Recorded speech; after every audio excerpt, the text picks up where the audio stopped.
हमारे प्यारे नबी के साथ फरिश्तों ने ऐसा क्या किया जिसे देखते ही बीबी हलीमा का दिल कांप उठा और उन्होंने नन्हे मोहम्मद को वापस बीबी आमिना को क्यों सौंप दिया, चलिए जानते हैं। बीबी हलीमा ने नन्हे मोहम्मद सल्लल्लाहु अलैहि वसल्लम को सीने से लगा लिया और घबराकर हारिस से बोली, मुझे डर है कि कहीं कोई बड़ी आजमाइश ना आ जाए, बेहतर है कि हम इसे इसकी माँ के पास पहुँचा दें। चलो हारिस मक्का लौटते हैं। सफर शुरू हुआ। रेगिस्तान की रेत पर ऊंट धीरे धीरे चलता रहा। रात में ठंडी हवा और चमकते तारे गवाह थे कि बीबी हलीमा नींद में भी उस अमानत को सीने से लगाए रखती थी। जब मक्का आ गया तो बीबी हलीमा ने ऊंट को रोका, हुजूर सल्लल्लाहु अलैहि वसल्लम को हाथ से थामा और बीबी आमिना रहमतुल्लाह अलैहा के घर पहुंची। दरवाजा खटखटाया तो बीबी आमिना रहमतुल्लाह अलैहा बाहर आई। उनका चेहरा नूर से चमक रहा था। बीबी हलीमा ने कांपते लहजे में कहा, ए आमिना, मैं आपको आपका बेटा वापस कर रही हूँ। मैं डर गई हूँ, रेगिस्तान में उसके साथ अजीब वाकया हुआ। उसके सीने को चीर दिया गया और फिर सिल दिया गया। मुझे लगा कहीं कोई मुसीबत ना आ जाए, ये बच्चा मेरे बस का नहीं है। बीबी आमिना रहमतुल्लाह अलैहा मुस्कुराई और प्यार से कहा,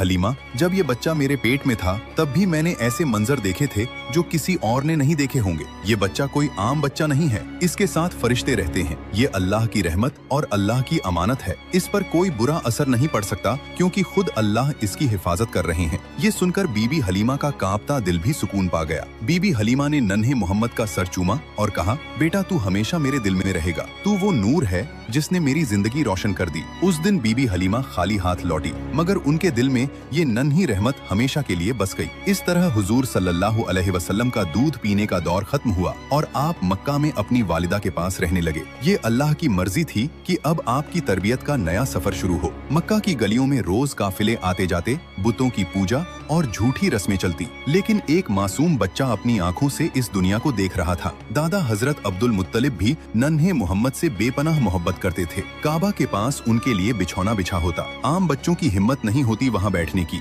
लेकिन जब नबी पाक आते सीधे दादा के पास बैठ जाते। लोग रोकते, नौकर हटाने की कोशिश करते, मगर हजरत अब्दुल मुत्तलिब कहते, छोड़ दो मेरे बेटे को, अल्लाह की कसम इस बच्चे का मकाम बहुत बड़ा है। फिर वो प्यारे नबी सल्लल्लाहु अलैहि वसल्लम को गले लगाते, सर पर हाथ फेरते और उनके साथ बिताए पल में अजीब सा सुकून महसूस करते, जैसे ये बच्चा उनके दिल का सुकून हो। सुभान अल्लाह। अल्लाह ने अपने नबी सल्लल्लाहु अलैहि वसल्लम को खुद पाक और महफूज रखा। यही उनकी अजीम शान और मकाम है। अगर आपको भी नबी पाक से सच्ची मोहब्बत है तो दिल से लिखें सुभान अल्लाह। और इसका अगला पार्ट देखने के लिए हमारे चैनल को सब्सक्राइब करना न भूलें।